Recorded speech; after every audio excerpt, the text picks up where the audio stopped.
Rute Bandung, Bandung Kota. Dari mana-mana itu. Oke, sudah di-record sama Pak Ardi ya. Baik.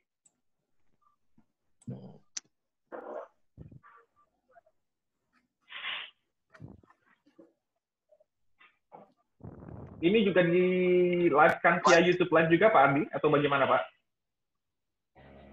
Streaming YouTube. Belum, ini masih suka nggak stabil ya. Mungkin nanti direkam, nanti kita masukin ke YouTube aja. Oke, siap. Berarti aman ya. Karena ini kapasitasnya banyak sih, sampai 300 orang. Baik. Oke, baiklah.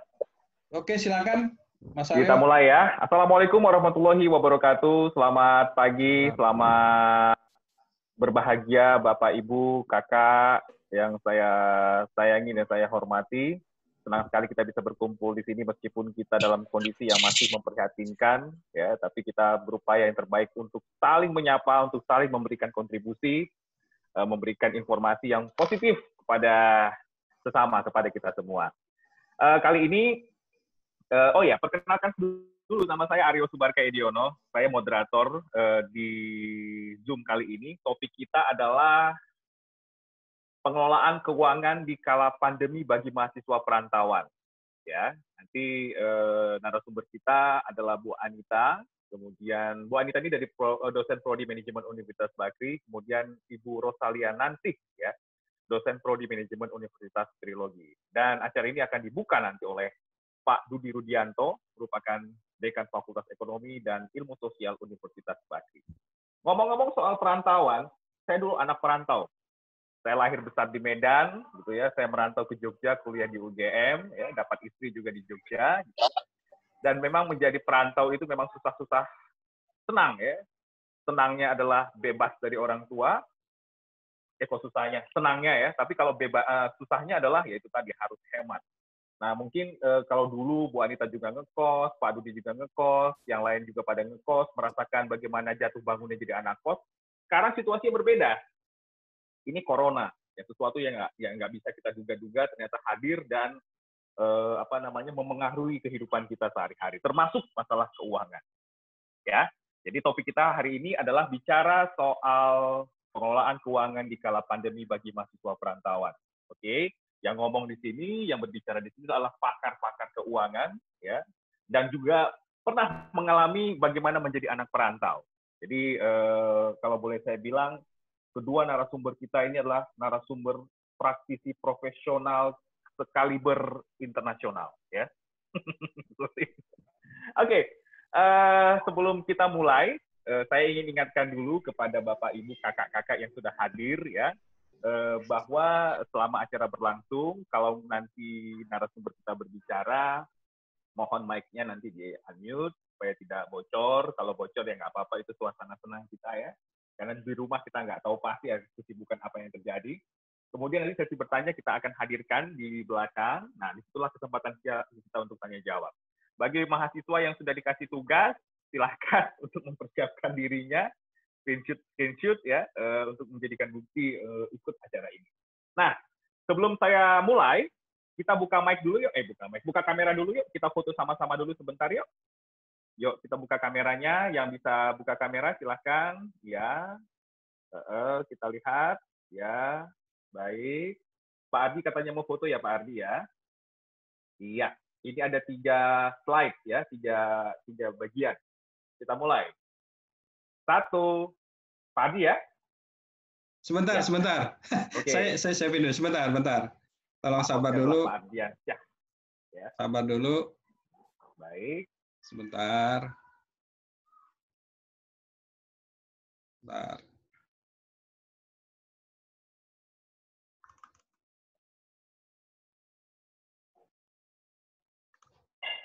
Oke. 1 ya. Ya. 1.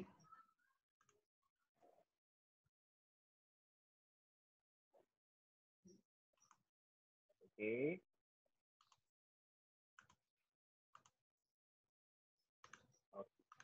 Kemudian 2. Oke.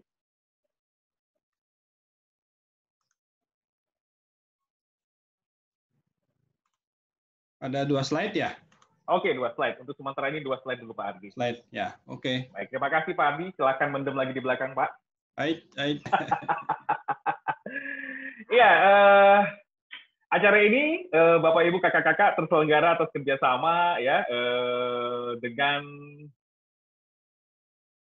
Universitas Bakri ya di sini ya, dengan Prodi Manajemen Universitas Trilogi ya, di bawah supervisi atau di bawah difasilitasi oleh Lembaga Pengabdian kepada Masyarakat Universitas Bakri. Baiklah, tidak berpanjang-panjang, sebelum kita ke narasumber utama kita berikan kesempatan kepada Pak Dudi Rudianto untuk menyampaikan sepatah dua kata sekaligus membuka acara kita pada hari ini. Pak Dudi Rudianto, saya persilahkan dengan hormat.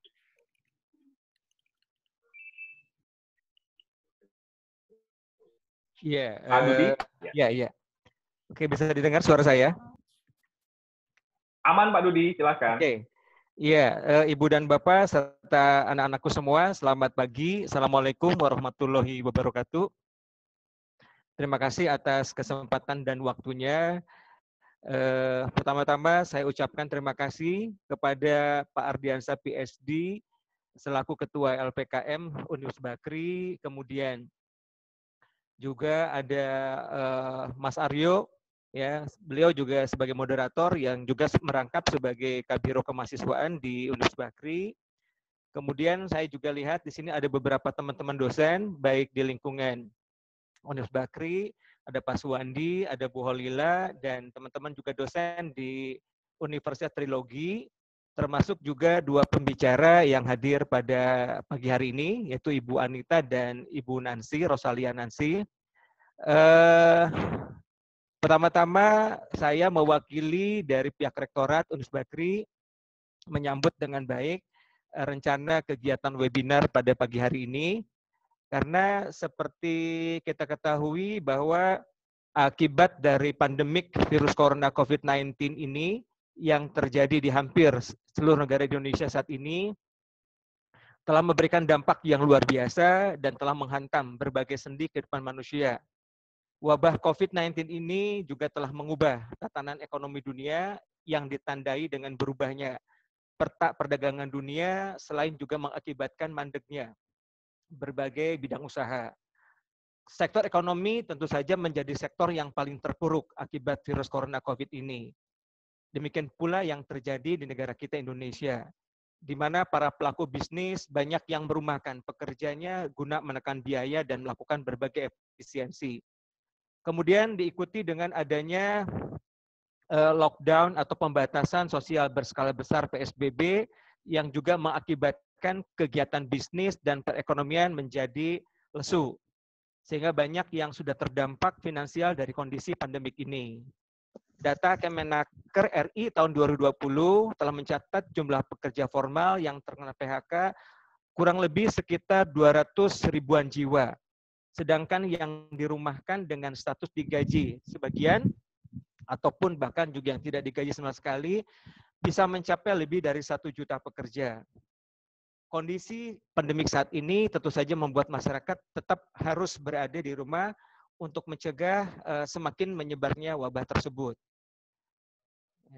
Kemudian akibat dari kondisi ini tentu saja mengakibatkan banyak kondisi-kondisi ekonomi yang terganggu, ya, sehingga sangat relevan kalau pada pagi hari ini ya diinisiasi oleh LPKM bekerjasama dengan Prodi Manajemen dan tidak saja di Universitas Bakri namun juga di Universitas Trilogi untuk melakukan suatu kegiatan webinar yang berjudul pengelolaan keuangan di kala pandemik bagi mahasiswa perantauan.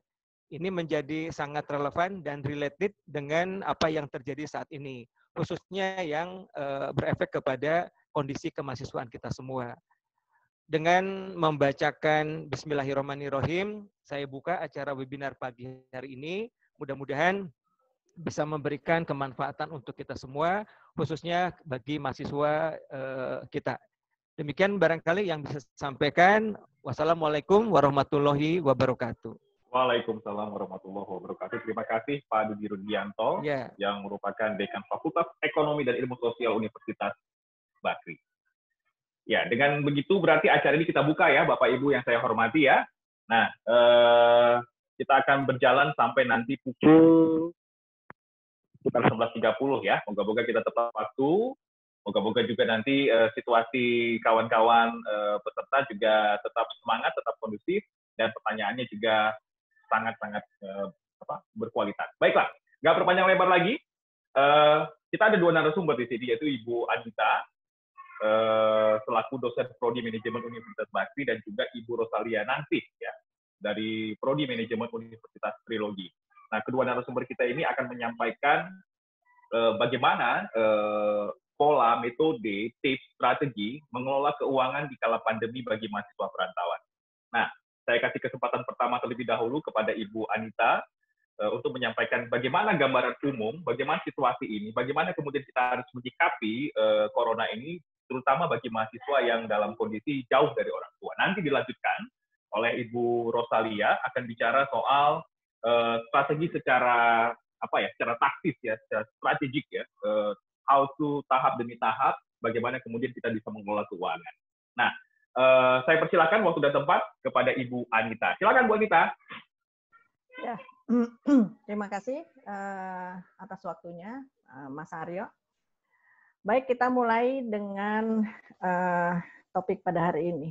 Tapi sebelumnya saya mengucapkan selamat pagi dan terima kasih kepada para hadirin sekalian atas kehadirannya pada acara webinar pada hari ini, dan juga terima kasih secara khusus saya sampaikan ke Pak Dudi yang telah bersedia memberikan sambutan, dan juga ke Pak Ardi untuk yang telah memfasilitasi kami untuk melakukan webinar ini.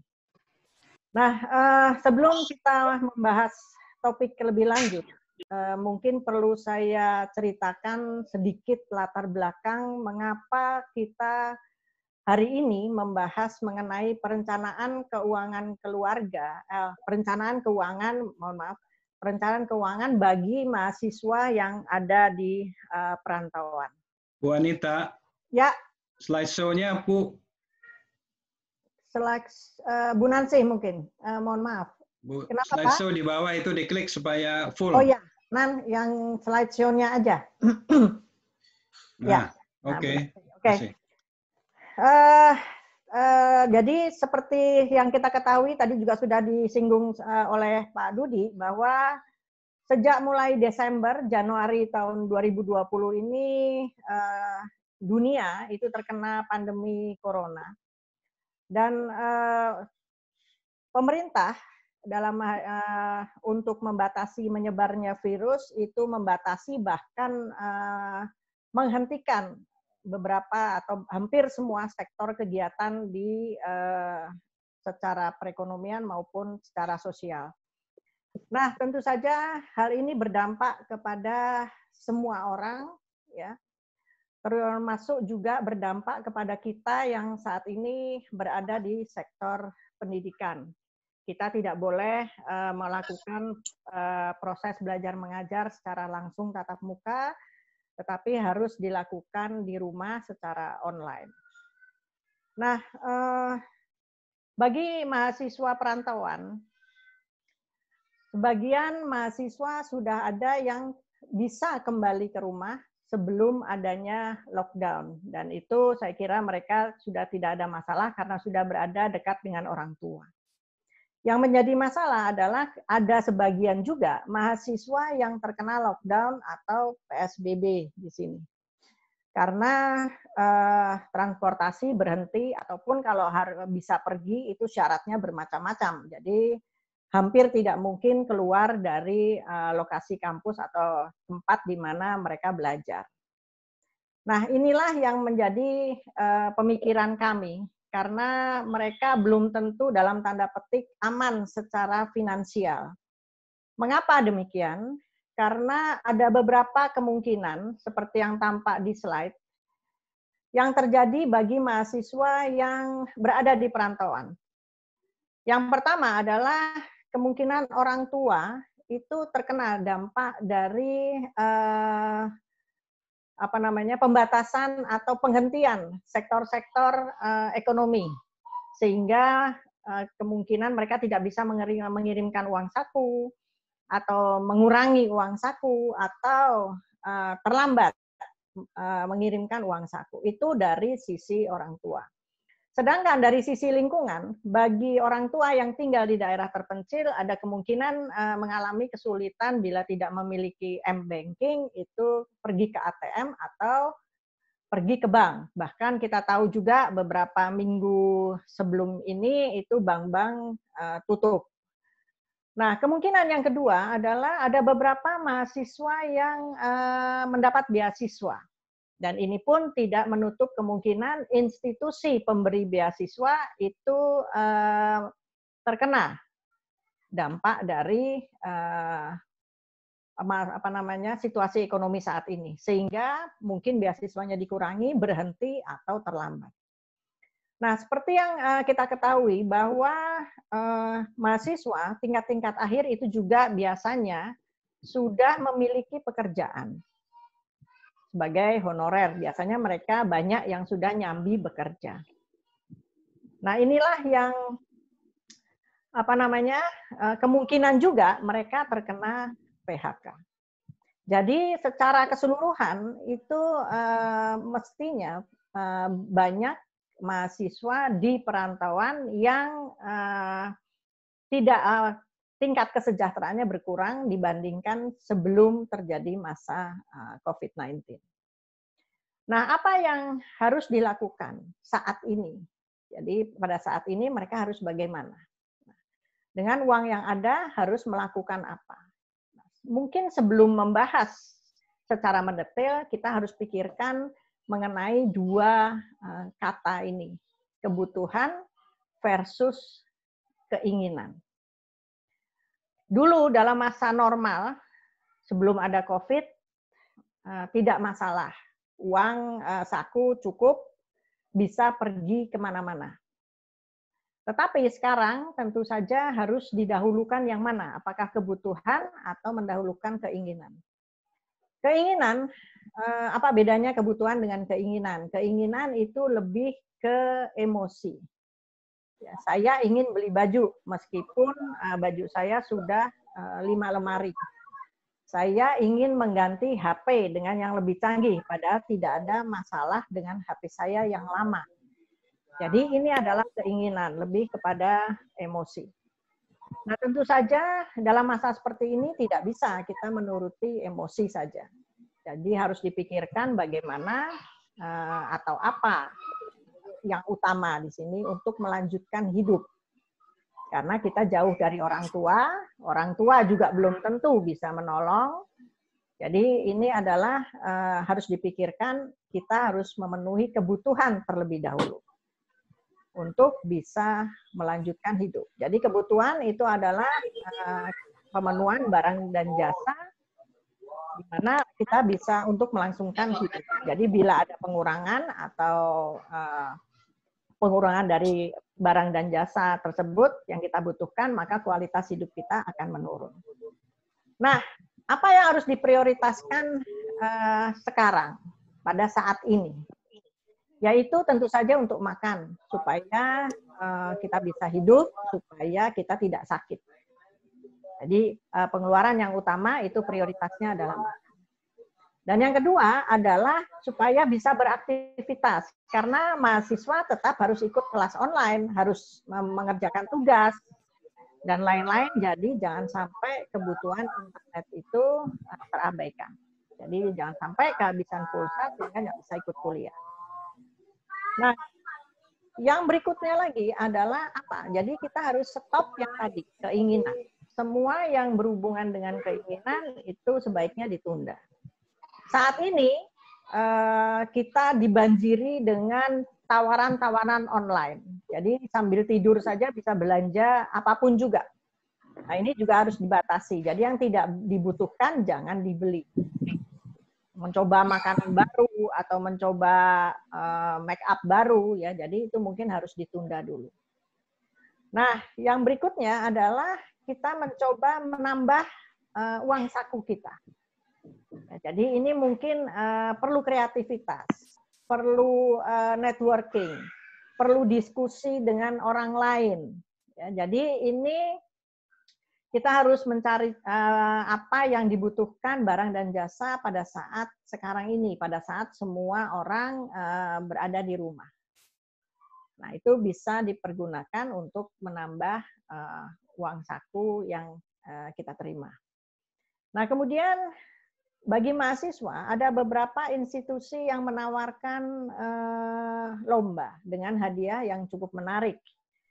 Nah, ini tentu saja mempunyai dua kegunaan. Selain kita bisa memperoleh uang, kita juga bisa menambah ilmu. Ikut lomba tentu saja harus belajar.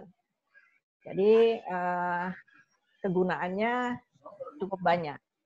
Dan yang terakhir itu adalah mungkin kemarin tidak pernah terpikirkan.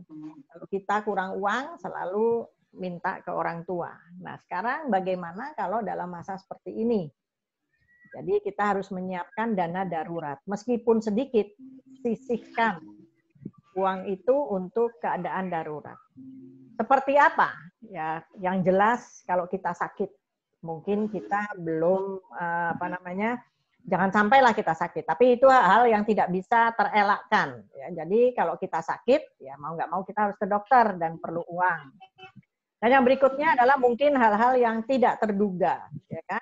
Kalau dikontrakan, mungkin sekarang kontrakan itu mengatur kadang-kadang beli pulsa sendiri. Nah, tiba-tiba korslet listriknya. Ya, jadi kita harus manggil orang untuk betulin. Atau HP jatuh, ya. Jadi ini adalah dana darurat yang perlu kita siapkan. Nah, ini adalah cara mengatur uang pada saat sekarang ini. Nah, beberapa daerah sudah melakukan yang disebut dengan new normal, ya, normal yang baru. Jadi toko-toko sudah mulai buka, kemudian kita juga sudah mulai bisa beraktivitas. Jadi apa yang harus kita lakukan? Jadi nanti Ibu Nansih akan menjelaskan mengenai apa yang harus kita lakukan in the future. Jadi jangan sampai seperti sekarang ini. Ya, kita tidak menyalahkan siapapun karena situasi saat ini itu memang sangat tidak terduga, tidak diketahui oleh semua orang. Kalau sampai 4 bulan, sekarang malah 6 bulan itu juga belum selesai. Ya, kita juga tidak tahu kapan selesainya, sehingga sangat penting mengelola atau mempersiapkan diri kita untuk next, ya, karena belum tentu juga dalam 1-2 bulan bagi mahasiswa yang stuck di kampusnya itu bisa kembali ke lokasi karena katanya harus pakai tes segala macam dan itu cukup makan biaya. Nah, marilah sekarang mungkin kita dengarkan penjelasan dari Ibu Nansih bagaimana cara mengelola keuangan di masa new normal. Kami persilahkan.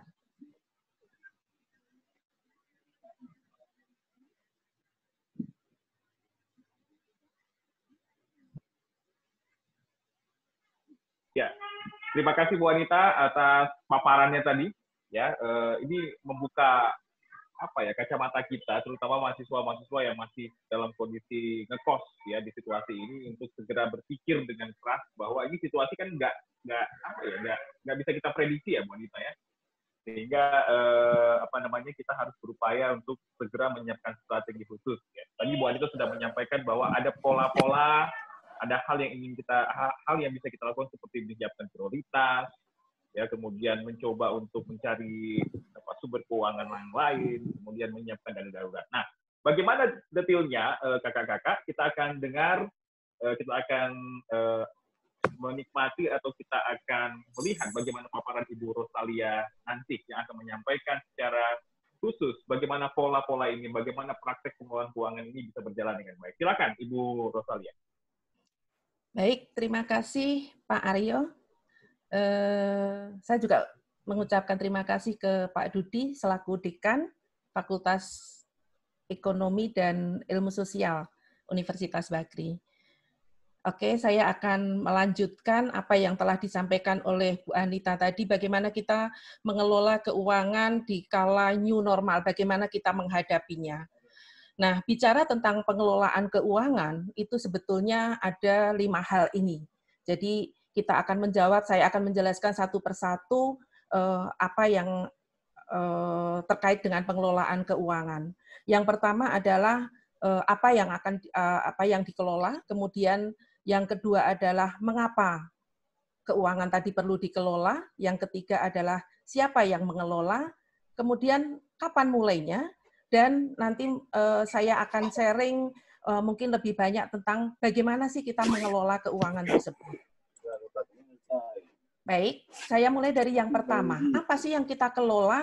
Ya tentu saja yang kita kelola adalah uang yang kita peroleh gitu.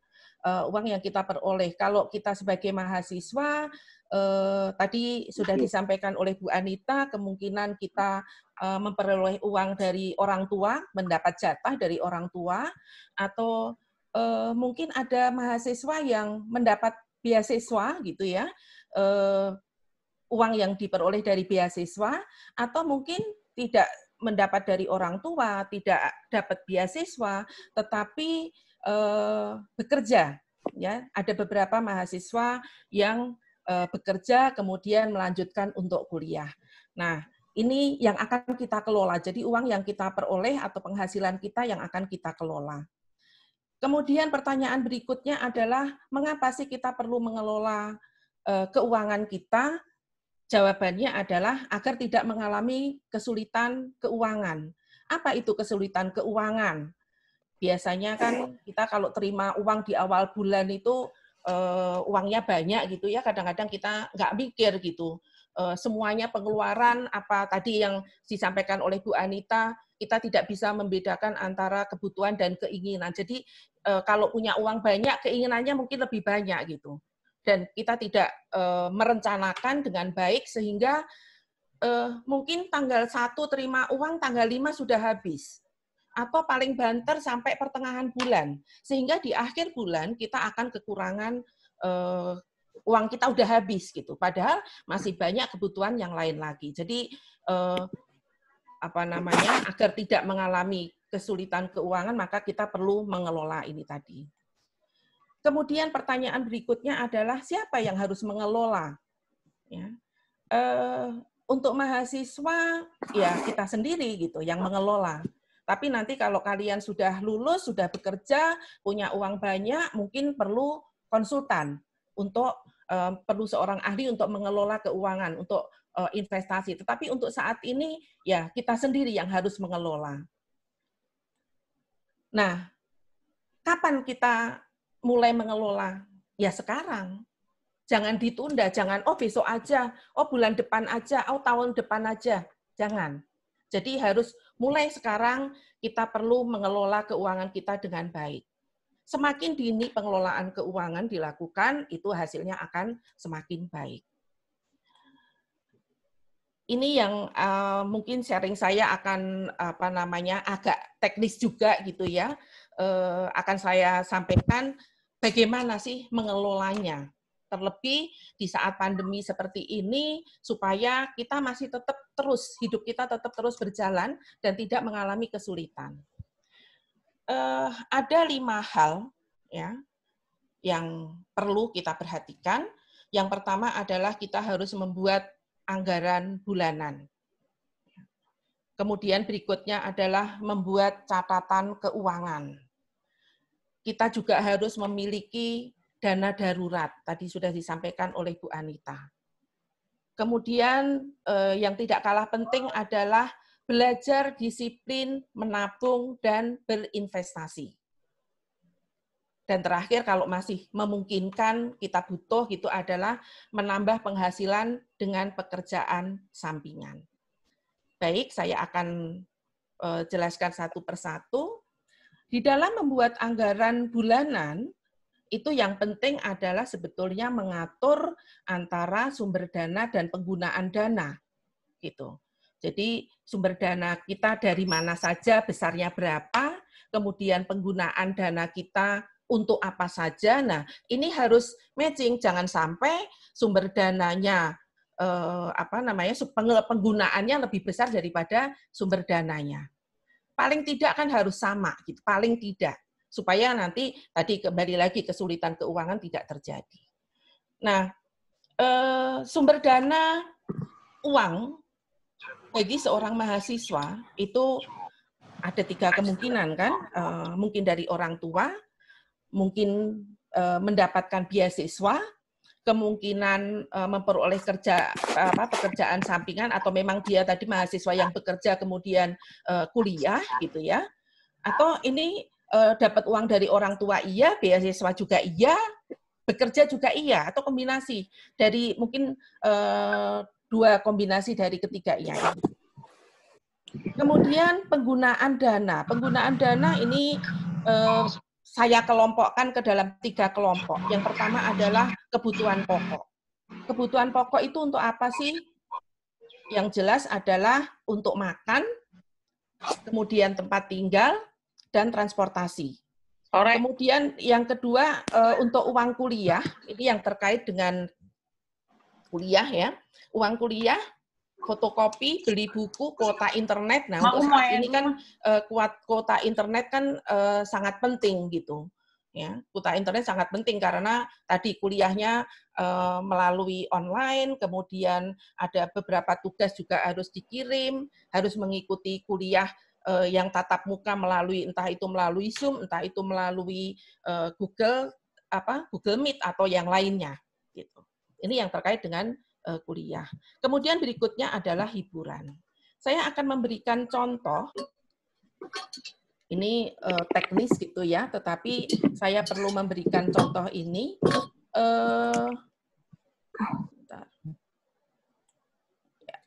Oke. Saya asumsikan sumber dana dari orang tua. Jadi ini uang yang masuk, penghasilan yang masuk itu 3 juta. Ini hanya sekedar contoh, Anda sekalian nanti bisa menyesuaikan ya, menyesuaikan sendiri gitu ya dengan sumber dana atau penghasilan yang diperoleh, uang yang diterima, kemudian pengeluarannya. Pengeluarannya saya buat contohnya adalah tabungan 300.000. Ya, ini perlu saya tekankan. Kenapa? Yang pertama adalah kenapa tabungan saya tulis di nomor 1. Karena itu mulai dari sekarang biasanya orang nabung kan, nabungnya entar aja. Kalau uangnya sudah sisa. Nah, sekarang mindset kita rubah. Jadikan uang tabungan itu yang pertama, pengeluaran yang pertama. Jangan uang sisa. Kalau uang sisa, ya nanti kalau sisa, kalau tidak. Oke. Kemudian yang kedua ini angkanya kenapa 300.000? Ini besarnya adalah 10% dari uang yang kita terima. 10% dari uang yang kita terima. Kemudian yang kedua, bayar kos.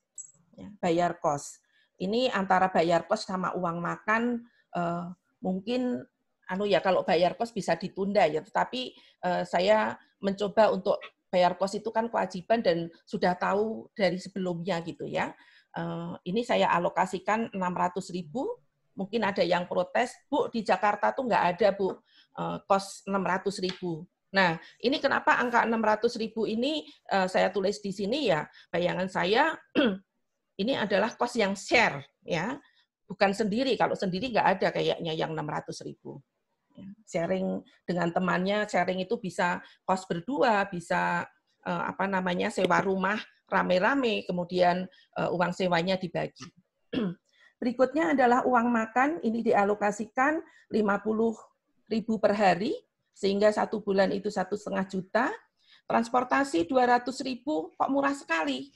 Nah, transportasi ini saya asumsikan menggunakan kendaraan umum. Kendaraan umumnya bukan ojek ya, karena kalau ojek lebih mahal ya. Jadi ini saya tulis di sini 200.000 itu menggunakan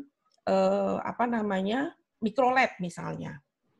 Oke, atau Transjakarta kayaknya juga masih bisa ya 5.000-an ya. Kemudian berikutnya adalah pulsa atau kuota internet 100.000. perlengkapan mandi 50.000, make up 75.000, bayar listrik dan air 125.000, karena ini ada beberapa kos yang listrik harus bayar sendiri, air harus bayar sendiri gitu kan. Kemudian lain-lain 50.000. Lain-lain ini bisa dimaknai sebagai tadi dana darurat gitu ya. Bisa dimaknai seperti itu. Kemudian berikutnya adalah catatan. Membuat catatan keuangan itu sangat penting. Ya, sangat penting. Dan catatan keuangan ini harus rinci. Rinci itu apa? Tanggalnya kita tulis, keterangannya kita tulis, kategorinya kita tulis. Ya, kategorinya kita tulis. Fungsinya untuk apa? Supaya nanti di akhir bulan kita bisa mengevaluasi pengeluaran yang mana sih yang ternyata tidak sesuai dengan anggaran yang sudah kita buat. Katanya Pak Sani, ya. Pengeluaran yang mana yang terlalu besar, pengeluaran mana yang sebetulnya nggak penting gitu, tetapi kita keluarkan. Nah, dari catatan bulanan, ini catatan tentang keuangan, ini kita bisa melakukan beberapa penghematan, bisa kita evaluasi. Oke. Berikutnya adalah tadi, kenapa kita perlu memiliki dana darurat? Kenapa perlu memiliki dana darurat? Kemudian, kalau kenapa perlu memiliki dana darurat, manfaatnya seperti ini. Ya, mungkin tadi kiriman dari orang tua terlambat, kalau Anda semua masih menerima uang dari orang tua, atau kalau misalnya uangnya, sumber dananya itu dari beasiswa, mungkin pencairan dana beasiswa terlambat, bisa jadi. Atau kalau Anda bekerja, mungkin kalau seperti saat ini ya ada kemungkinan bahwa ada beberapa pos dari pendapatan Anda itu yang tidak dibayarkan, yang dipotong gitu. Nah, itu untuk memenuhi itu ya. Kemudian yang kedua adalah kalau misalnya kita sakit ya, kita mintanya berdoanya selalu sehat gitu ya, sehingga tidak perlu ke dokter gitu. Berikutnya adalah bagaimana kita kalau tadi ada dikasih contoh Bu Anita kalau HP-nya jatuh atau HP rusak atau kemudian laptopnya rusak gitu ya, itu kegunaan yang lainnya. Kemudian berikutnya ada teman yang sakit, silaturahmi, perhatian ke orang kan tetap harus ya, harus kita lakukan gitu. Jadi ada kemungkinan ini bisa digunakan untuk itu. Kalau seandainya teman kita ada yang sakit atau orang tua kita tiba-tiba sakit gitu ya, kita bisa memberikan perhatian. Nah, pertanyaannya adalah gimana caranya? Gimana caranya untuk mempunyai dana darurat tadi? Caranya adalah dengan menabung setiap bulan. Makanya tadi ada pos tabungan yang saya taruh di di paling atas gitu. Nah, untuk dana darurat ini, untuk menabung ini sebaiknya dibuat rekening sendiri. Ya, dibuat rekening tersendiri supaya tidak tercampur dengan tabungan yang biasa kita gunakan untuk memenuhi kebutuhan sehari-hari. Kalau tercampur di situ, biasanya kepake, nggak kerasa. Oh, cuma 5.000, oh cuma 10.000, atau bahkan cuma 50.000. Tetapi kan itu tetap aja ya bisa kepake gitu.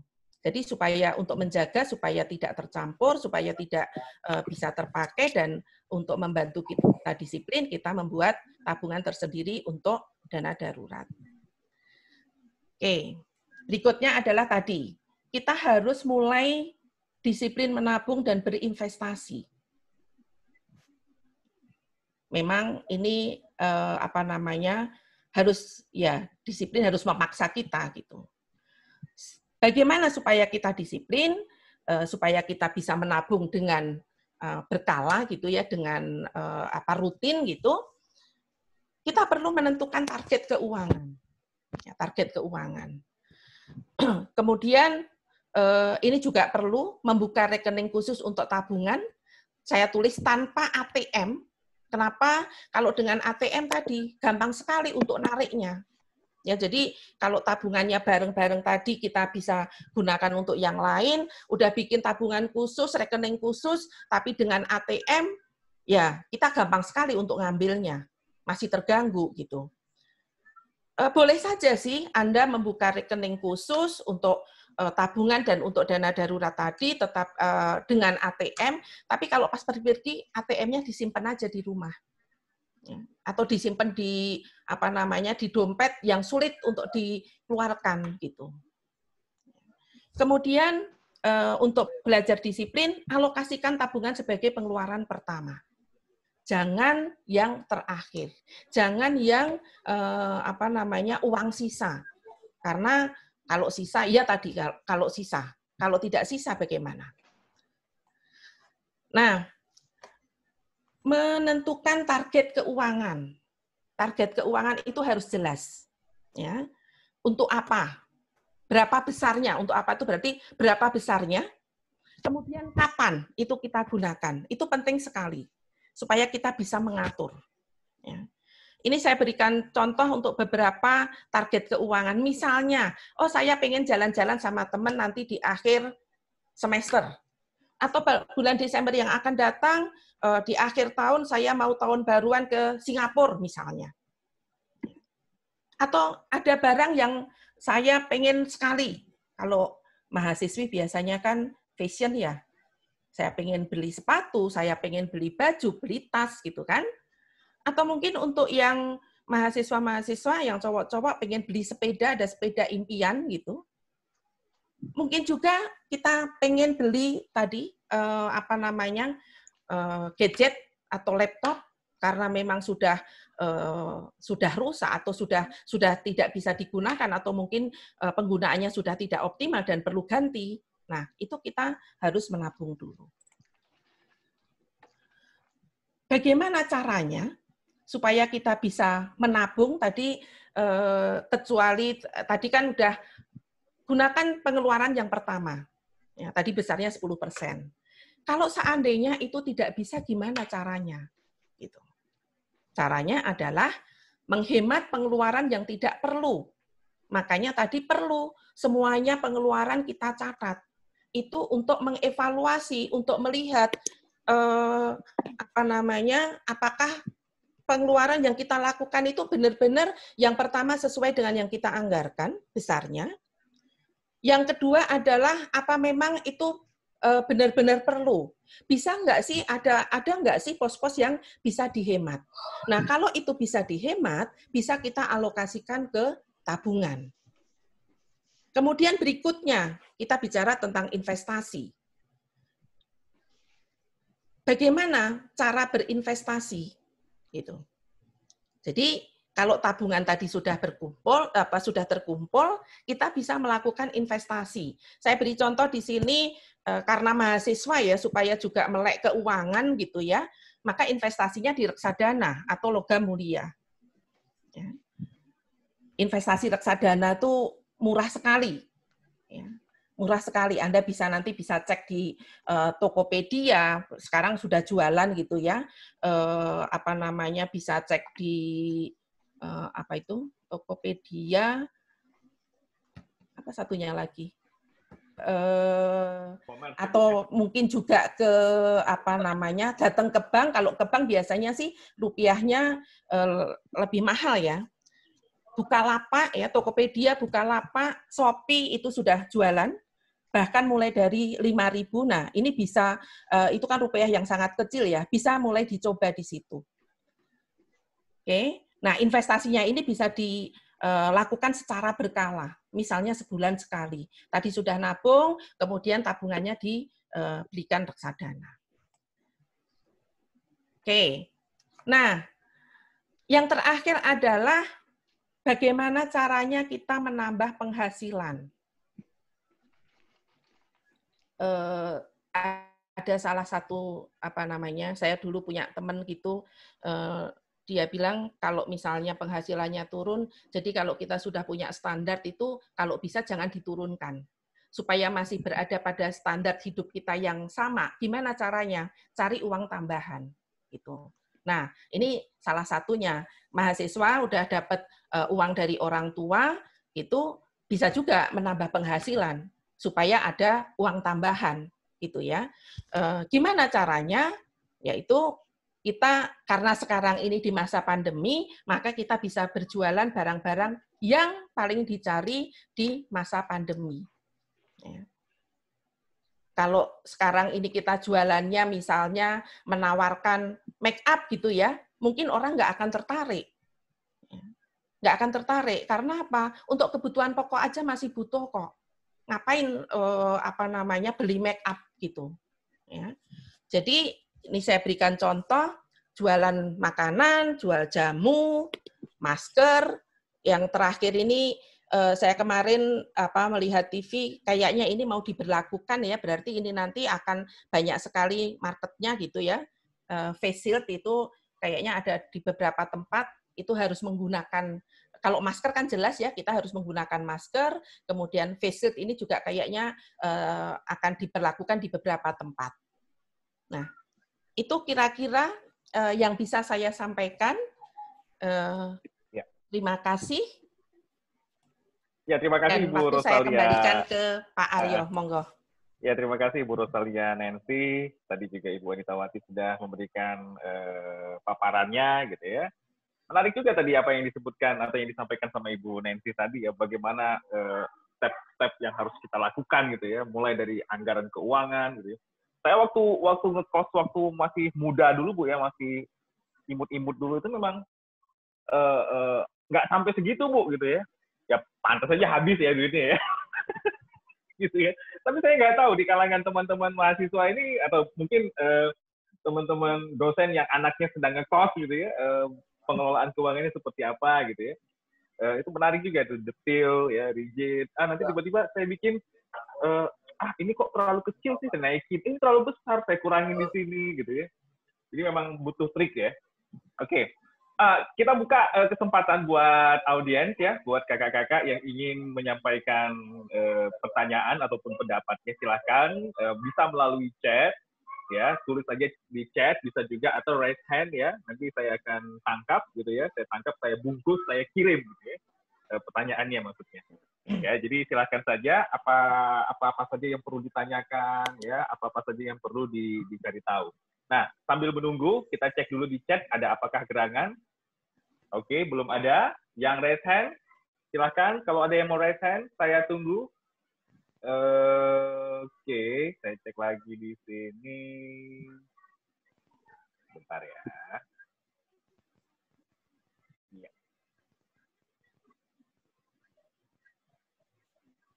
Oke, sambil menunggu ya.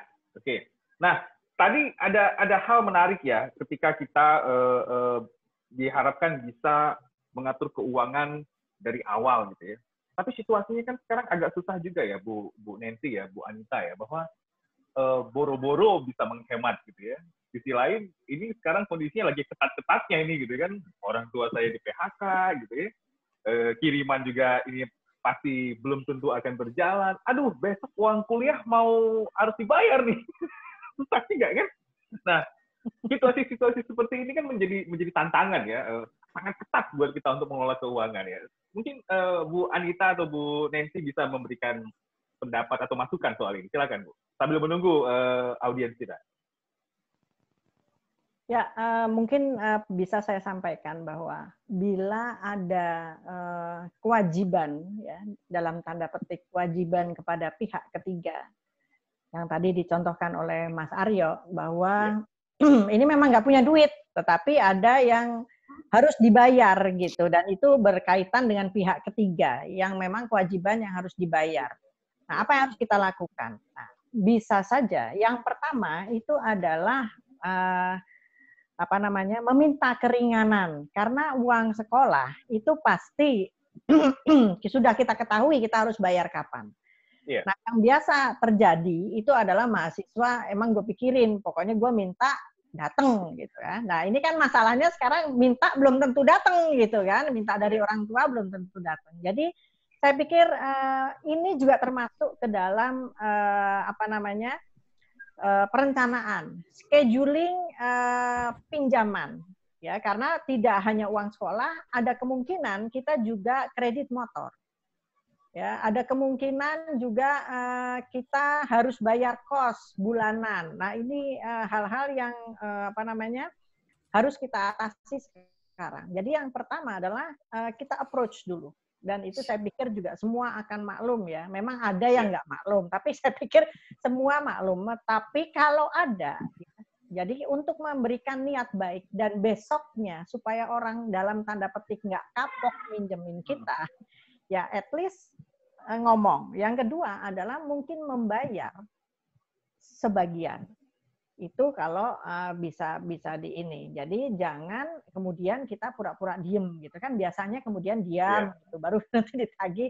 Nah ini kan baru teriak-teriak ya Bu Anita ya. Ya, jadi di dalam perencanaan itu juga harus mungkin tadi Bu Nansih atau kita itu lupa bahwa kita kadang-kadang ada pinjaman tuh. Jadi mungkin alokasi adalah membayar cicilan. Nah, itu juga selain pinjaman itu merupakan item yang selain pinjaman, selain menabung, itu item kedua yang harus kita bayar gitu, yang harus kita keluarkan. Iya. Kalau motor diambil, laptop diambil, kan sekarang juga kadang-kadang laptop kita nyicil gitu ya, kitanya juga yang akan rugi gitu. Nah, mungkin bisa diteruskan oleh Bu Nancy. Ya. Bagaimana Bu Nancy dengan situasi yang ketat seperti itu? Itu susah juga kan untuk mengelola uangnya ya, Bu? Ya. Apakah memang harus jual barang atau bagaimana ini gitu ya? Iya, seperti yang disampaikan oleh Bu Anita tadi, minta keringanan itu hal yang pertama yang harus terpikirkan, yang harus kita lakukan gitu. Tetapi kalau itu pun tidak bisa kita minta keringanan ya, itu kita memang harus kreatif Pak, harus melihat, mencari celah tadi kita jualan gitu. Ya. Sekarang ini kebetulan saya tinggal di apartemen gitu ya, ada WhatsApp group. Itu orang jualan udah berseliweran. Nah, saya kira mahasiswa juga kalau punya banyak teman kan juga bisa gitu. Jualan kan tidak harus selalu punya modal duluan, kan nggak harus seperti itu. Kita bisa menjadi perantara. Saya ngambil dari si A kemudian dijual ke si B gitu kan. Reseller ya Bu ya? Bisa gitu ya, menjadi perantara.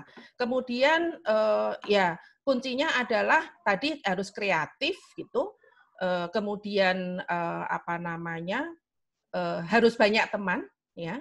Gunakan itu networking itu apa kita punya kenalan yang mana ya, kita memang harus bersilaturahmi, jangan gunanya menjaga silaturahmi itu kalau dalam keadaan sulit kita butuh bantuan gitu ya. Itu harus dijaga, jangan pas butuh kemudian baru nongol gitu ya. Saya tadi sengaja tidak menuliskan cicilan di awal, di dalam pengeluaran itu memang jangan dibiasakan. Kecuali hutang itu produktif gitu ya, kecuali hutang itu produktif. Misalnya, saya harus beli laptop karena untuk menunjang pekerjaan saya, untuk menghasilkan uang lagi. Silahkan. Saya harus ganti HP yang lebih canggih untuk menunjang karena saya mempunyai pekerjaan, saya bisa ini itu. Silahkan gitu. Tetapi kalau tidak, sebaiknya hutang itu dihindari sebaiknya. Gitu. Iya. Berat juga Bu. Ada bunganya apalagi ya, repot kan, belum lagi biaya hidup, bayar itu lagi. Tiba-tiba tengah jalan kita di-stop sama penagih utang kan. Ya, apalagi kalau misalnya hutang sekarang kan ada juga yang sudah punya kartu kredit ya. Saya selalu sampaikan, jangan mempunyai kartu kredit, karena itu nanti membuat orang lupa gitu. Bunga di kartu kredit itu tinggi sekali loh. Gitu. Ininya kan kelihatannya kecil gitu ya, hanya berapa persen itu per bulan. Ya, kalau kita kalikan 12 udah tinggi sekali. Gitu, Pak Aryo. Terima kasih Bu Nancy. Ini sepertinya sudah ada yang ingin bertanya ya. Kita ke chat. Kalau yang ingin melalui video ataupun melalui suara, silakan saja. Saya mau tanya gitu ya. Langsung juga nggak apa-apa gitu ya. Baik, ini dari Harley. Ya, Harley ini mahasiswa Ilmu Komunikasi Universitas Bakri. Untuk mengelola keuangan, salah satunya ada yang saya lihat, tanda kutip, mencari pekerjaan sampingan. Apakah dalam melakukan pekerjaan sampingan boleh melakukan part-time atau intern yang harus dilakukan langsung di kantornya? Ini kaitannya dengan situasi saat ini ya, yang kita harus hati-hati. Karena setahu saya kampus tidak memperbolehkan untuk mahasiswanya bekerja di tempat, melainkan harus work from home karena pandemi ini. Boleh minta penjelasannya kepada Bapak dan Ibu. Jadi dia minta masukan nih, kampus nggak boleh gitu ya, tapi saya butuh gitu ya. Sebaiknya gimana nih gitu ya? Ya, silakan Ibu Anita dulu atau Bu Nancy sambil menunggu yang lain. Monggo. Jadi pekerjaan sampingan. Nah, ini saya melihat begini, ya, pekerjaan sampingan itu tentu saja kalau kita bekerja di tempat orang, ya, berarti kita bertanggung jawab kepada institusi atau orang tersebut. Nah, tentu saja sebelum kalau dalam situasi saat ini, ya, kampus itu tidak melarang dalam pengertian tidak melarang itu adalah melarang mahasiswa untuk datang ke kampus, melarang mahasiswa untuk bergerombol dan melarang kita melakukan proses belajar mengajar secara langsung. Nah, sekali lagi saya sampaikan bahwa kalau bekerja tentu saja kita bertanggung jawab kepada institusi itu. Nah, bagaimana institusi itu apakah mengharuskan? Sebab setahu saya, ya, saya juga punya anak-anak yang bekerja, itu sampai sekarang itu ada institusi yang sama sekali memang tidak memperbolehkan karyawannya bekerja. Tetapi anak saya yang satu lagi itu sudah full time, jadi dia sudah berangkat jam 8, pulang nanti jam 8 malam. Jadi memang berbeda-beda. Nah, tentu saja ini perlu dipikirkan kita sebagai karyawan, apalagi saya nggak tahu ya kalau misalkan sampingan itu biasanya kan honorer. Nah, Anda mungkin bisa berpikir ini menguntungkan atau dari sisi positif negatifnya, banyak positifnya atau banyak negatifnya. Sebab saya tidak bisa melarang bos saya untuk nyuruh saya gitu kerja gitu kan, kerja di kantor. Nah, kalaupun memang harus begitu, ya berarti protokol kesehatan tetap harus diperhatikan. Ya, yang utama adalah protokol kesehatan karena sekali lagi kita tidak bisa menentang bos kita gitu. Nah, itu tetap protokol kesehatan. Jadi ini tidak ada kaitannya dengan sekolah gitu karena sekolah itu kan beda ya. Oke, mungkin Bu Nancy. Silakan Bu Nancy. Ada risiko ya yang harus kita pikirkan ya. Ya, betul. Iya. Pekerjaan sampingan kalau di kantor ya seperti Bu Anita sampaikan tadi bahwa kita harus melihat institusinya itu boleh atau tidak gitu ya. Kemudian ini mungkin kalau pekerjaan sampingan di kita bekerja di sebuah kantor itu kan biasanya kan dari pagi sampai sore atau pakai shift-shiftan gitu ya. Mungkin itu yang bisa dilakukan kalau untuk bekerja di kantor gitu. Kita melihat supaya dua-duanya bisa jalan. Kalau seandainya kuliahnya di siang hari, mungkin bisa ngomong ke bosnya bahwa bekerjanya di malam hari.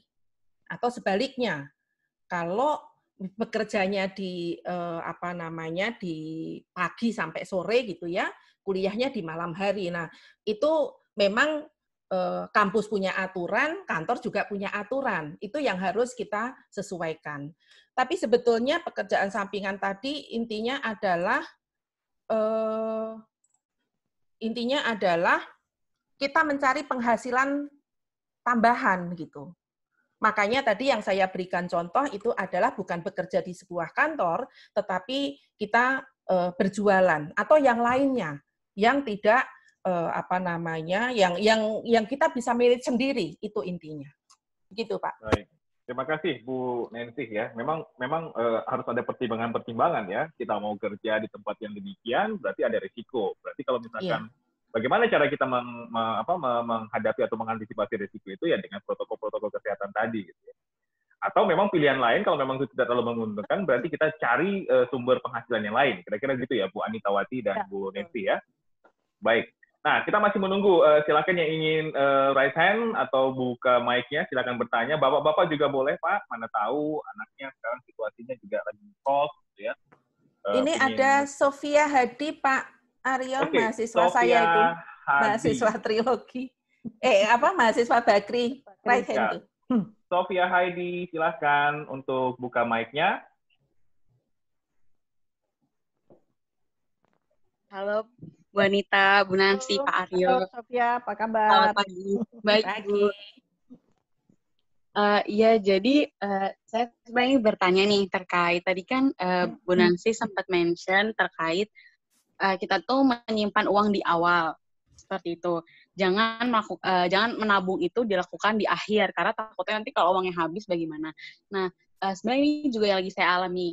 Kayak saya sudah melakukan hal tersebut, tapi saya di titik di mana saya ingin mencoba nih membuka satu usaha seperti selama WFH ini. Nah, namun permasalahannya usaha yang ingin saya lakukan ini membutuhkan dana, tidak seperti yang Bu Nancy bilang, oh ada loh usaha yang tidak membutuhkan dana. Nah, menurut Bu Nancy, apakah bagaimana nih jika sebenarnya uang tabungan saya itu hanya sedikit dan apakah tidak apa-apa jika saya menghabiskan uang tabungan tersebut untuk membuka usaha, walaupun saya belum tahu nih apakah nantinya usaha saya bisa balik modal seperti itu. Menurut Bu Nancy dan Bu Anita seperti apa gitu kayak. Sepertinya apa sih yang harus saya lakukan dengan uang tabungan tersebut? Ya, seperti itu. Ini ada kegelisahan nih, Sofia. Terima kasih Sofia Hadi sudah menyampaikan pertanyaannya ya. Ini kegelisahan ya. Ini punya usaha tapi modalnya butuh besar. Oke, satu. Yang kedua, belum tentu juga ini bisnisnya akan berhasil gitu ya. Jadi risikonya juga akan muncul di belakang hari. Ini bagaimana nih siasatnya Bu Anita dan Bu Nancy? Bu Nancy mungkin. Iya. Iya. Sofia, kita tetap harus ingat bahwa segala sesuatu ada risiko. High risk, high return, gitu kan? Nah, saran saya sih jangan sampai semua tabungan habis untuk usaha tersebut, gitu ya. Tetap harus ada, jangan semuanya digunakan.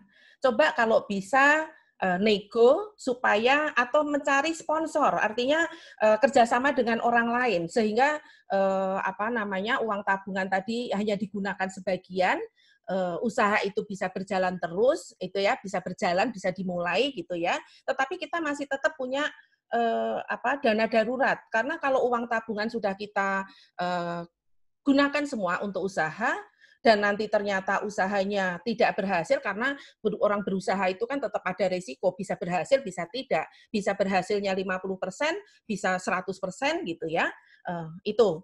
Jadi saran saya adalah kalau bisa mencari sumber sumber modal yang lain gitu. Yeah. Yaitu caranya adalah kita bekerja sama dengan orang lain sehingga uang tabungan kita tidak habis semua. Intinya adalah jangan dihabiskan uang tabungan untuk sesuatu yang belum pasti, yang kita nggak tahu hasilnya seperti apa. Begitu. Harus hati-hati ya, Bu Nancy ya. Bu Anita bisa menambahkan, Bu Anita. Dan uang dana darurat tadi tetap harus ada. Nanti uang tabungannya untuk usaha biasanya kan iming-imingnya menggiurkan gitu ya. Anda akan memperoleh keuntungan sekian dalam waktu sekian. Itu semua kan belum tentu gitu. Iya. Baik. Gitu. Terima kasih Bu Nancy. Bu Anita ingin ditambahkan, Bu Anita silakan Bu. Ya, kalau memang mau berusaha, tentu saja usaha apa yang harus dilakukan, yang akan dilakukan, itu kita harus melihat risikonya, keberhasilan, terutama pada saat-saat seperti ini. Jadi kita harus menghitung kemungkinan berhasil atau tidak, gitu ya. Nah, itu bisa dilihat dari kiri kanan. Sekarang kalau kita misalkan masker gitu ya, wah itu udah ribuan orang jualan masker. Nah, apa yang mungkin menarik orang untuk membeli masker saya? Jadi itu yang perlu diperhitungkan. Jadi yang awal adalah risiko. Nah, kalau memang Anda sudah bisa atau mau artinya menanggung risiko itu, ya, kalau memang uangnya tidak cukup, seperti yang Bu Nancy tadi sampaikan, bahwa kita bisa mengajak orang lain terlebih dahulu, mungkin bisa patungan dulu, gitu ya. Nah, jadi patungan sehingga Anda tidak menanggung terlalu besar kerugiannya atau modalnya itu. Jadi nanti kalau ada apa-apa, ya Anda masih bisa berdiri karena uang tabungannya tidak dihabiskan sama sekali. Jadi sayang juga gitu kalau semua kita ini kan gitu. Nah, jadi berbagi resiko dengan orang lain. Tentu saja kalau kita berpartner itu harus posisi sama ya, dalam pengertian bahwa ini loh resikonya, kita mau bisnis ABCD, kamu mau nggak gitu. Jadi harus open ya, jangan menyembunyikan, nanti temennya marah lagi kalau nggak berhasil ya. Jadi itu yang bisa saya tambahkan. Ya, manajemen resiko itu penting ya, Bu Anita ya. Baik. Ya, silakan yang ingin bertanya kembali. Saat ini kita di webinar dengan topik pengelolaan keuangan di kala pandemi bagi mahasiswa perantauan. Dua narasumber kita, Ibu Anita dari dosen Prodi Manajemen Universitas Bagri dan Ibu Rosalia Nancy dari Prodi Manajemen Universitas Trilogi tadi sudah menyampaikan paparannya terkait strategi bagaimana mengelola keuangan yang baik ya bagi mahasiswa perantauan. Kita masih buka kesempatan untuk mahasiswa atau kakak-kakak atau bapak ibu yang ingin bertanya terkait topik ini. Baik itu menuliskannya via chat ataupun raise hand atau open mic, langsung saja interrupt saya. Baik, kita ke chat lagi. Ini ada satu pertanyaan menarik ya. Selamat pagi, saya Mercedes dari Universitas Bagri. Saya ingin bertanya, bagi mahasiswa yang mau berinvestasi, apa langkah pertama yang harus dilakukan? Bagaimana berinvestasi yang cocok untuk mahasiswa? Karena bagi sebagian mahasiswa yang masih awam mengenai investasi, termasuk saya, ini agak membingungkan, kira-kira begitu. Jadi kalau kita ingin investasi, kira-kira Bu Anita Wati dan Ibu Nancy, kira-kira investasi apa yang cocok buat mahasiswa? Tadi mungkin sudah disebut ya, ada reksadana dengan harga yang murah, bisa bisnis online dan segala macam dengan situasi yang saat ini. Tapi kira-kira kalau kita bicara dalam kondisi saat ini, yang paling efektif itu apa ya untuk mahasiswa? Silakan, Bu Anita sama Bu Nancy. Mungkin Bu Nancy, Pak. Ya, silakan Bu Nancy terlebih dahulu. Silakan. Ya, untuk mahasiswa karena dengan pertimbangan bahwa uangnya masih terbatas gitu ya, kemudian resikonya juga tidak terlalu besar, kembali lagi saya menyarankan untuk yang reksadana tadi gitu. Reksadana itu kan mulai dari yang sangat kecil, bahkan 10.000, 5.000 atau 10.000 itu sudah bisa gitu. Sudah mulai dari sana. Jadi sekalian belajar belajar berinvestasi dimulai dari yang kecil, kemudian risikonya tidak terlalu besar gitu ya.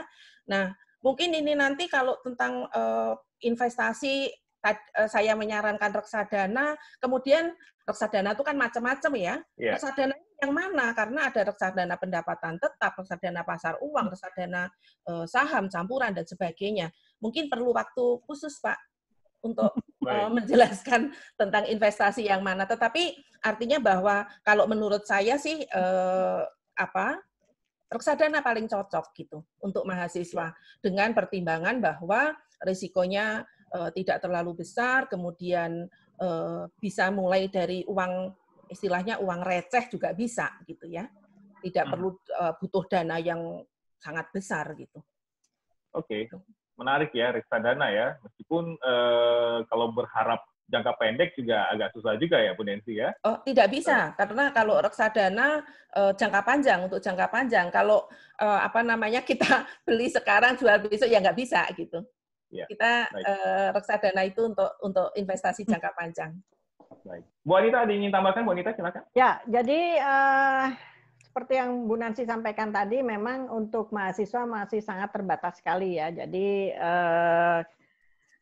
uang juga mungkin belum begitu banyak. Jadi kita mulai dengan investasi yang saya pikir tidak terlalu banyak harus mengeluarkan uang begitu. Tetapi yang perlu dipikirkan adalah Mercy, ini juga mahasiswa saya kebetulan, yang perlu dipikirkan adalah seperti tadi Bu Nancy mengatakan, kalau high risk, high return. Jadi kalau mau returnnya gede, ya Anda harus resikonya juga besar gitu. Jadi apakah itu dulu mungkin basis data basis pemikirannya, dan kalau jangan semua taruh di dalam satu basket ya, dalam satu keranjang ya. Telur itu jangan semua dimasukkan dalam satu keranjang. Pecah saat jatuh, pecah semua. Jadi mungkin teorinya adalah membagi nanti ke dalam beberapa tingkat resiko. Jadi tentu saja risiko kecil, pendapatannya juga kecil. Ya. Yang mana? Yaitu bisa tabungan. Tabungan di bank itu kan juga merupakan investasi. Kemudian apalagi. Jadi tidak semuanya dimasukkan ke dalam yang beresiko tinggi. Saya pikir, ini kan kadang-kadang kan mahasiswa juga nggak bisa bersabar ya. Maksudnya begini, udah deh, ini tabunganku, dana daruratku, nggak usah dipenuhi dulu deh, gitu ya. Yang penting aku investasi aja dulu. Gitu ya. Apakah itu ideal, Bu Anita? Ya tidaklah. Karena bagaimana nanti seperti itu Bu Nancy mengatakan bahwa kalau tiba-tiba situasinya seperti ini begitu, kita investasi 100% misalkan di suatu bentuk investasi gitu, tiba-tiba harganya anjlok gitu, piye. Ya kan? Dan kita tidak pernah memprediksi ini kan, zaman ini seperti ini, apa pernah Desember kemarin aja kita masih hura-hura kalau menyambut tahun baru gitu. Nah, begitu saya masih pasang petasan tuh, Bu. Makanya, apakah pernah terpikirkan kita akan terkurung selama 6 bulan gitu kan? Tidak pernah. Dan semuanya kolaps gitu ya. Ya, jadi Bu Nancy, kalau boleh saya tanya lagi, dana darurat ini terpenuhi dulu atau bagaimana untuk investasi? Maksudnya kita mau investasi, tapi dana darurat belum ada. Apakah itu ideal? Atau kita harus penuhi dana darurat dulu baru investasi? Dana darurat dulu, Pak, harus terpenuhi. Dana darurat dulu harus terpenuhi. Bahkan dana darurat pun ada minimalnya loh, Pak. Iya. Ada paling tidak kalau bisa gitu ya. Paling tidak untuk 3 bulan ke depan itu kita sudah cukup gitu. Okay. Tentu saja ketentuan itu akan beda gitu ya. Tetapi untuk mahasiswa saya kira 3 bulan ke depan harus cukup itu. Cuma kalau memang belum punya dana darurat, makanya ayo kita bikin sekarang, mulai menabung dulu gitu. Baik, terima kasih Bu Nancy. Ini jawabannya menarik nih dan dari pertanyaannya menarik juga. Silakan kakak-kakak yang ingin bertanya, masih kita kasih kesempatan ya. Silakan via chat, juga bisa raise hand-nya. Topik kita kali ini masih berbicara soal pengelolaan keuangan di kala pandemi bagi mahasiswa perantauan. Kami berharap semuanya sih baik-baik saja gitu ya. Semuanya dalam kondisi yang sejahtera, bisa makan dengan baik, bisa hidup dengan baik gitu ya. Tapi kita tidak tahu juga dalam posisi semacam itu kan kita juga butuh pengelolaan keuangan ya. Baik. Sambil menunggu yang lain, saya ingin bertanya lagi nih. Apakah memang tidak boleh buat kita untuk menghargai tabungan kita? Maksudnya begini, jadi kan sampai akhir bulan nih, tiba-tiba, aduh saya kok pengen ya di depan itu sesuatu deh, pengen pesan makanan online gitu ya. Karena kalau nggak ada itu saya nggak hidup nih. Maksudnya nggak hidup tuh nggak eksis ya. Karena saya butuh ini untuk foto di Instagram. Misalkan gitu ya. Nah, boleh nggak ya? Batasannya seberapa besar, seberapa ketat gitu loh untuk itu. Bu Nancy, silakan. Ini tipe orang Ilkom, Bu Nancy, ini tipe orang Ilkom. Harus eksis Instagram. Ya kalau nggak eksis ya nggak hidup gitu loh. Nggak ini lah ya. Harus dilihat follower. Oke. Makanya tadi pentingnya kita membuat catatan, Pak. Iya. Pentingnya kita membuat catatan. Tadi misalnya sudah kita anggarkan 50.000 per hari untuk makan. Kemudian yang Bapak contohkan tadi, saya pengen makan di rumah makan impian saya. Saya harus tahu dong, Pak. Kira-kira di sana harganya berapa? Ya, kalau di Ancol, Bu, mahal, Bu, makanannya, Bu, impian dari Ancol. Oleh karena itu, kita harus menghemat. Masa iya sih tiap hari 50.000 terus, gitu. Ya, kan bisa kita kombinasikan gitu. Terus makannya makannya yang bergizi gitu. Yang bergizi itu kan tidak harus lebih baik buah dan sayur. Kemudian, loh, buah dan sayur kan mahal. Ya carilah buah yang lokal. Jadi memang kita harus kreatif, harus pintar-pintar menghemat. Kalau kita punya itu tadi termasuk bisa dikatakan tujuan keuangan gitu ya, Pak. Saya menginginkan sesuatu dan kapan itu saya akan meraihnya. Maka kita harus persiapkan, harus kita rencanakan. Gitu. Oh, 1 bulan sekali saya akan makan di tempat makan favorit saya. Itu saya bisa, oh ini yang kurang, oh kalau kayak gitu berarti minggu ini saya nggak usah jalan-jalan dulu, kan udah hemat. Biasanya kan kalau kita keluar ke mall gitu kan, ke mall itu butuh transportasi, makan pasti gitu kan, makan itu mahal loh kalau ke mall gitu. Padahal saya pengen sesuatu yang lain ya itu gunanya, semuanya dicatat, semuanya dihemat, jadi catatan kita bisa evaluasi mana yang bisa dihemat gitu. Karena kalau kita tidak lakukan, kita tidak mencatat, kita tidak akan tahu gitu. Mana yang pengeluaran yang besar mana. Jadi ya itu tadi caranya gimana ya kita menghemat gitu. Itu Pak. Iya. Ya, ini juga ya berarti apakah berarti kita ya udah kalau saya bikin makan enak saya puasa Sabtu Senin Kamis gitu ya. Ini gitu. Atau saya nggak usah makan pagi dulu deh gitu ya. Itu kadang-kadang kan ada begitu juga ya. Tapi ini nggak baik ya buat kita ya. Nggak baik ya. Karena kesehatan jadi masalah ya Bu ya. Ya, nah sekarang kan kesehatan itu menjadi fokus kita ya supaya virus itu tidak masuk. Tetapi saya jadi kepikiran juga nih sama Mas Aryo terkait dengan Instagram tadi. Sebab mungkin di satu sisi itu kita makan di luar, kemudian upload di Instagram gitu atau di media sosial, itu di satu sisi bisa dilihat sebagai pengeluaran. Tetapi di sisi lain itu juga investasi loh. Kalau kita nanti mau dagang, mau jualan, kita sudah cukup terkenal loh itu. Iya kan? Nah, juga bisa kita lihat mungkin ada beberapa orang seperti siapa yang Halilintar itu siapa namanya tuh? Halilintar. Nah, itu kan dia cuma mejeng doang tuh ya, tapi duitnya banyak banget. Kemudian siapa Pak Ricci kalau nggak salah ya. Iya. Itu tuh dia dia itu mahasiswa Ilkom Universitas Pancasila dan itu tidak lulus, tetapi ya nggak masalah, wong duitnya sekarang miliaran ya mestinya.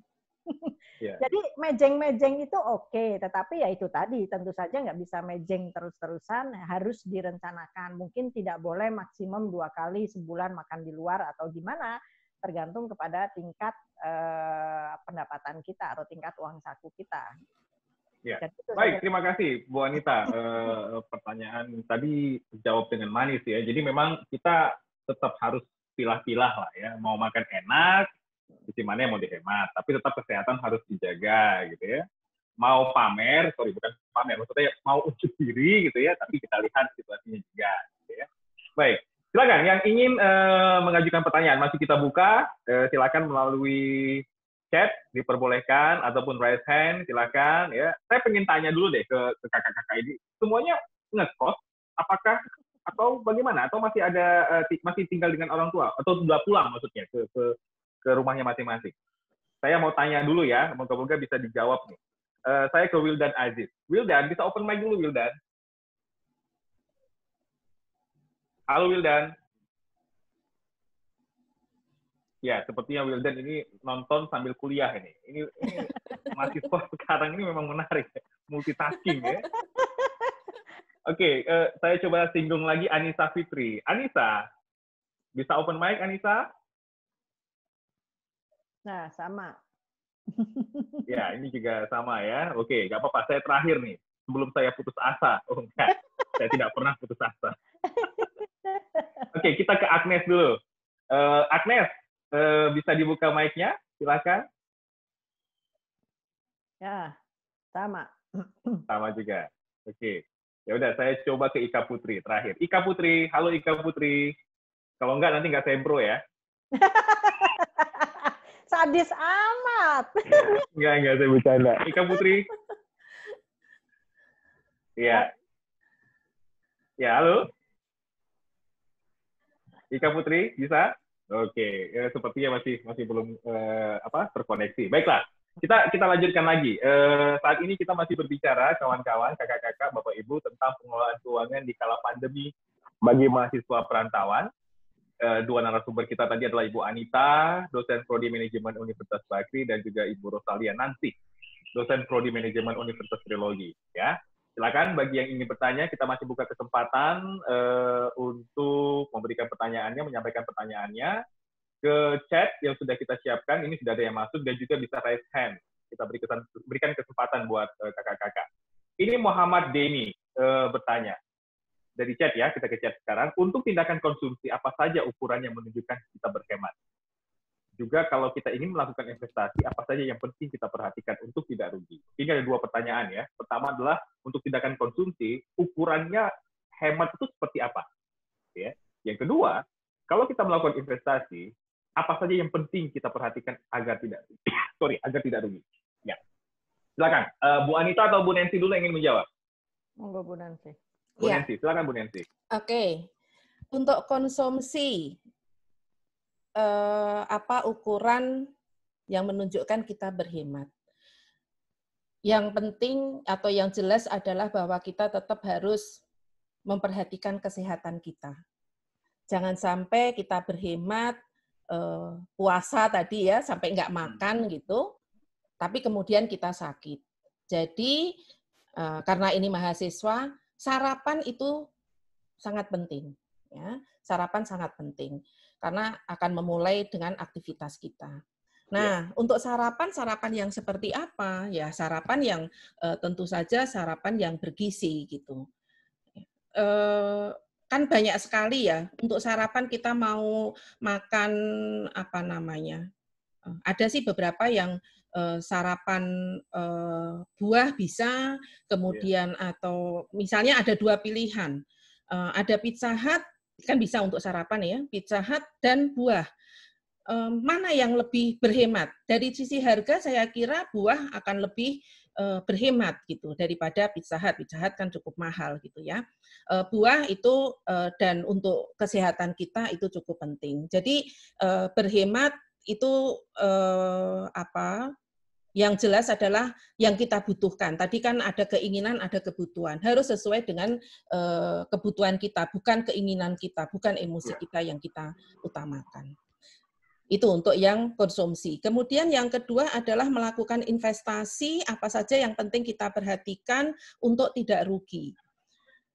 Risiko, kita harus memperhitungkan risiko. Ya, jangan sampai investasi di tempat memang kalau kita pengen return-nya tinggi ya pasti risikonya tinggi gitu. Nah itu yang harus kita pertimbangkan. Investasi kayak misalnya kalau sekarang ini sih kalau kita bicara saham gitu ya, tapi saham kan nggak bisa ya. Kalau kecuali mahasiswanya kalau udah investasi saham gitu saya kira sudah cukup ya, mungkin yang perlu dibenahi adalah tinggal perencanaan keuangannya saja gitu ya, pengelolaan keuangannya gitu. Artinya uangnya udah cukup gitu. Nah, saham sekarang kan harganya turun. Orang reksadana aja sebetulnya reksadana untuk saat ini kan kita harganya murah sekali ya. Saya rugi banyak tuh Pak. Tetapi kan nggak boleh untuk saya jual sekarang karena reksadana itu kan jangka panjang gitu. Jadi itu resiko-resiko yang seperti itu yang perlu kita pertimbangkan gitu. Jangan berinvestasi di resiko yang sangat tinggi hanya karena kita mengejar return yang tinggi. Sekali lagi bahwa untuk investasi yaitu high risk, high return itu yang perlu kita pertimbangkan.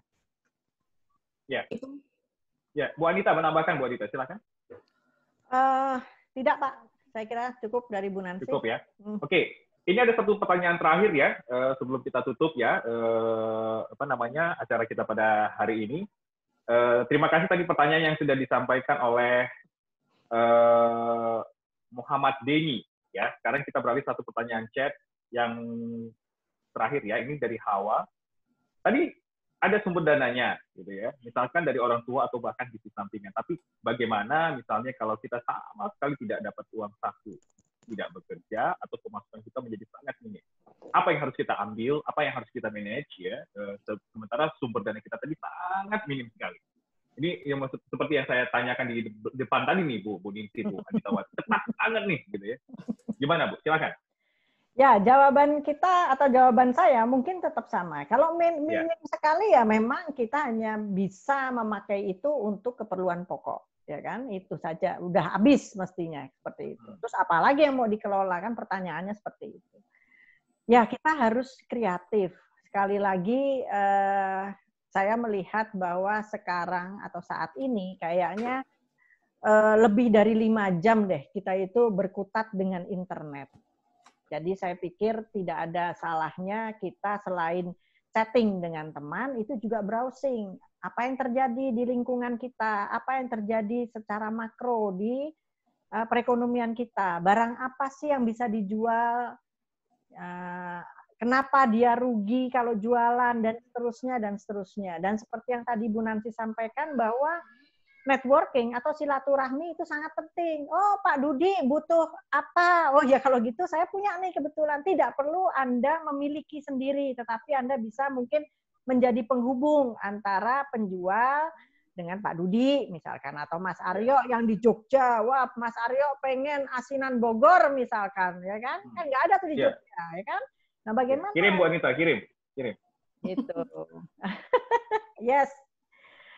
Nah, ini yang jadi be kreatif, tidak cuma kita hanya main seputar teman ya, tetapi coba meluaskan wawasan.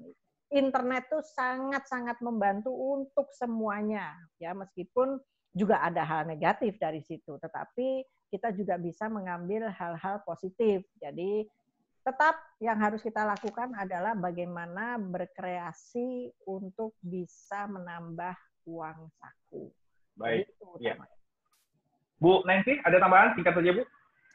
Iya, kreativitas, Pak. Ya. Harus kreatif. Intinya itu. Terpenting. Jadi kalau nggak punya duit ya obahlah, bergeraklah gitu. Bergerak untuk kreatif, untuk ya mencari uang gitu. Kalau diem aja ya nggak akan dapat. Baik. Iya. Boleh baik, saya tambahkan, Pak Aryo? Oh, silakan Bu Moni. Ya, gimana? Mungkin ini ide ya, gimana caranya mencari uang tanpa modal. Itu kan sekarang di Instagram itu kan banyak tuh model-model yang menjadi dropship seperti itu, Pak, atau reseller seperti itu. Jadi dia membantu menjual tanpa dia butuh modal. Betul, betul. Atau di Instagram atau di Tokopedia atau di Shopee tanpa dia harus mengeluarkan uang, dia membantu menjualkan produknya orang. Ya. Oke. Iya. Jadi dropship seperti itu kan banyak, Pak, sekarang seperti itu. Betul. Baik. Kreatif itu ya bisa, berarti ya? Ya, itu banyak sudah. Nah, sekalian beli kuota internet buat kuliah, buat chatting sama teman kan sebenarnya bisa buat untuk mencari uang juga. Sekian, Pak Aryo. Terima kasih Bu Monik ya atas masukannya, dan Pak Dudi juga menambahkan di sini di chat bahwa skala prioritas itu pada hal-hal yang urgent ya, sesuai dengan tujuan, disiplin. Nah, itu dia yang penting, disiplin, nggak gengsi juga untuk cari tambahan uang saku, dan kreatif. Terima kasih Pak Dudi atas masukannya. Kemudian tadi ada pertanyaan juga dari Bunga Fatia, ini sebenarnya sudah kita bahas juga di depan ya. Nanti bisa kita, kalau Fatia tertarik, nanti bisa ke YouTube-nya Universitas Bagri, nanti di video ini akan kita unggah lagi, ya. Nanti bisa dilihat di situ. Ya, paparan kita pada hari ini, atau diskusi kita pada hari ini, pada siang hari ini maksud saya. Baiklah, Bu Anita, Bu Nancy, closing statement, silakan. Saya kasih waktu 1-2 menit untuk masing-masing narasumber kita. Bu Anita dulu, silakan Bu Anita. Baiklah, jadi saya berharap dengan adanya seminar ini kita bisa berbagi, paling tidak terutama buat anak-anak yang terjebak dalam tanda petik di kampusnya, supaya bisa survive, paling tidak melangkah tidak sakit, ya, melangkah menjadi lebih baik, tidak sakit, bisa beraktivitas secara normal, maksudnya secara baik ya sebagai mahasiswa. Jadi itu saja saya kira. Baik, terima kasih Bu Anita. Kita ke Bu Nancy. Bu Nancy, silakan Bu Nancy. Ya, pesan saya untuk para mahasiswa, satu, mulailah kelola uang Anda dengan baik mulai saat ini. Ya, disiplin. Itu saja, Pak. Baik, terima kasih Bu Nancy. Bapak, Ibu, Kakak-Kakak, demikian perbincangan kita, diskusi kita pada hari ini. Kita tadi membicarakan soal pengelolaan keuangan di kala pandemi bagi mahasiswa perantauan. Saya tidak akan menyimpulkan apapun karena semuanya tadi sudah terungkap dengan baik ya. Sebelum kita tutup, silakan dibuka kameranya dulu, Bapak-bapak, Ibu-ibu, Kakak-kakak, kita akan foto bersama lagi ya. Foto tunjukkan wajah-wajah penuh optimis, kita bisa melewati ini dengan baik ya. Make up saya sudah oke, Bu, Pak? Sudah. Okay. Ya, silakan dibuka kameranya, Pak Ardi yang akan bantu untuk foto. Pak Ardi sudah standby? Oke. Silakan Ya. dikasih clue-nya, Pak. Silakan, Pak. Ya. Oke, saya mulai dari slide 1. Siap. 1. Bentar. Slide 2. Siap-siap. Semuanya siap-siap ya, karena kita nggak tahu ada di slide mana.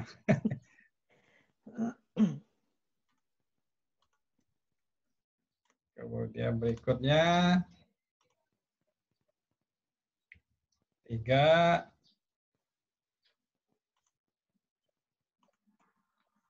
Dan yang terakhir adalah Slide ke 100. slide 100. Ya. Baik, terima kasih. Ya, terima kasih Pak Diansyah. Kawan-kawan, pada peserta seminar ini, bukan seminar ya, diskusi ini ya. Terima kasih telah bergabung. Saya senang sekali bisa menemani semuanya. Terima kasih juga kepada kedua narasumber kita, Ibu Anita, Ibu Nancy, Bapak-bapak dari masing-masing kampus. Ya, ada Pak Ti juga, ada Pak Dudi dari Trilogi dari Universitas Bakti. Teman-teman dari berbagai kampus ya. Saya lihat di sini ada dari Trilogi, Universitas Bakti, dari UHAMKA juga ada di sini. Terima kasih. Semoga di topik-topik berikutnya kita bisa menyajikan informasi yang lebih menarik lagi. Dipersilahkan segera membuat laporan kepada masing-masing dosen untuk nambah nilai keaktifan. Itu kata Bu Anita sama Bu Nancy tadi. Ya, sama dosen yang lain juga. Oke, kalau begitu saya pamit. Semuanya pamit. Mohon maaf lahir batin. Sehat-sehat semua. Bahagia selalu. Semoga kita bisa mengatasi ini dengan baik. Assalamualaikum warahmatullahi wabarakatuh. Silakan. Silakan kalau ingin keluar. Waalaikumsalam.